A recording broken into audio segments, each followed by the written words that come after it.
सोचिए, बहुत बहुत समय पहले एक ऐसा जादुई जार था जो सैकड़ों किलोमीटर दूर आए भूकंप को भी सुन सकता था।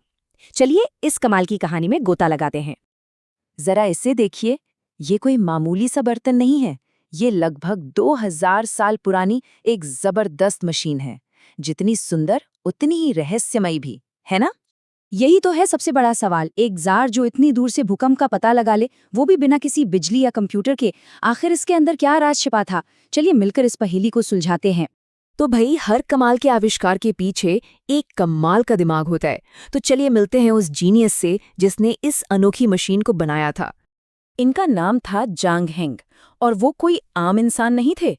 वो एक खगोल शास्त्री थे जो तारों को देखते थे, एक गणितज्ञ जो मुश्किल सवाल सुलझाते थे, और एक आविष्कारक भी। मतलब एक तरह से अपने समय के सुपर हीरो थे। कुछ लोग तो उन्हें प्राचीन चीन का लियोनार्डो दा विंची भी बुलाते हैं। झांग हेंग ने अपनी ये अद्भुत मशीन हान राजवंश के शाही दरबार में पेश की थी। पता है कब? आज से लगभग 1900 साल पहले, साल 132 में। सोचकर ही हैरानी होती है। अब आती है इस मशीन के सबसे मशहूर कारनामे की कहानी। एक ऐसी कहानी जिसने उस वक्त सबको हैरान कर दिया था। कहानी में ट्विस्ट देखिए। हुआ यूं कि एक दिन अचानक मशीन के एक ड्रैगन के मुंह से टन करके एक गेंद नीचे गिर गई। पर मजे की बात ये थी कि राजधानी में किसी को भी भूकंप का जरा सा भी झटका महसूस नहीं हुआ। सबको लगता है मशीन खराब हो गई। लेकिन वो सब गलत थे। कुछ दिनों बाद एक मैसेंजर भागा भागा आया और उसने खबर दी कि 500 किलोमीटर से भी ज्यादा दूर एक जोरदार भूकंप आया है। मशीन बिल्कुल सही थी। इसने वो भूकंप भी महसूस कर लिया था जिसे कोई इंसान नहीं कर पाया था। तो सवाल वही, आखिर ये काम कैसे करता था? जो सबसे आम और मानी जाने वाली कहानी है वो एक पेंडुलम के बारे में है। चलिए इस पहेली को हल करते हैं। इसे ऐसे समझिए जैसे आप किसी पेंसिल को उसकी नोक पर खड़ा करने की कोशिश कर रहे हों। हल्का सा भी धक्का लगने पर वो गिर जाएगी, है ना? बस इस मशीन के अंदर भी कुछ ऐसा ही था। एक भारी पेंडुलम बहुत ही नाजुक तरीके से बैलेंस किया हुआ था। तो ये काम कैसे करता था? चलिए स्टेप बाय स्टेप समझते हैं। पहला, दूर कहीं भूकंप आया और जमीन में हल्की सी कंपन हुई। दूसरा, मशीन के अंदर का पेंडुलम उस कंपन से हिल गया। तीसरा, पेंडुलम ने एक छोटे से लीवर को धक्का दिया।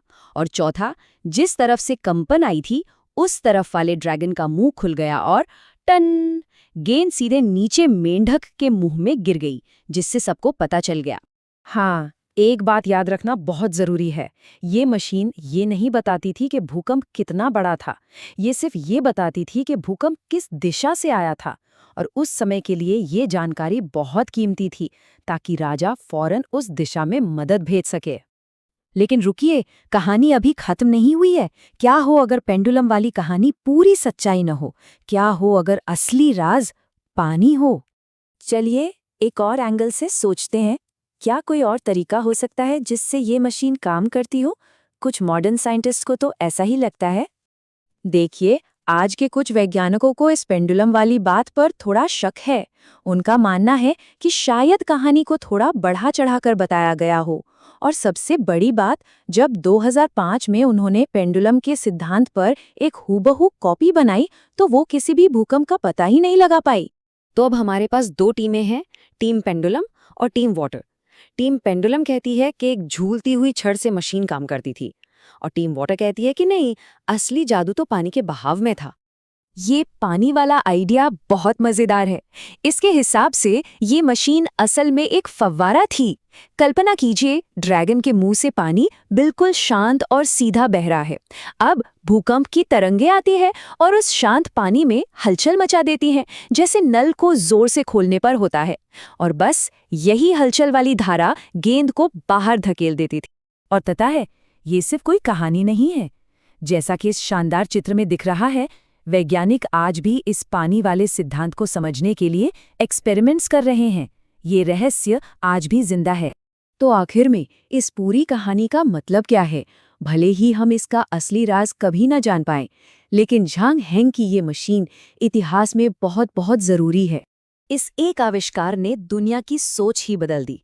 पहली बार लोगों ने ये समझना शुरू किया कि भूकंप भगवान का गुस्सा नहीं बल्कि एक प्राकृतिक घटना है जिसे हम स्टडी कर सकते हैं।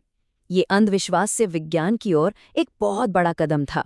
जरा इस स्लाइड को देखिए। ज़ैंग हैंग की मशीन सिर्फ दिशा बताती थी और आज के मॉडर्न सिस्मोमीटर वो दिशा, साइज, गहराई सब कुछ बता देते हैं। टेक्नोलॉजी बहुत आगे बढ़ गई है, लेकिन इसकी नींव लगभग 2000 साल पहले उसी ड्रैगन जार ने रखी थी। तो इसका सार क्या है? हम शायद कभी पक्के तौर पर न जान पाएं कि उस जार के अंदर का असली राज क्या था, लेकिन एक बात तो तय है, झांग हैंग ने आज से 1900 साल पहले सच में पृथ्वी की धड़कन को सुना था।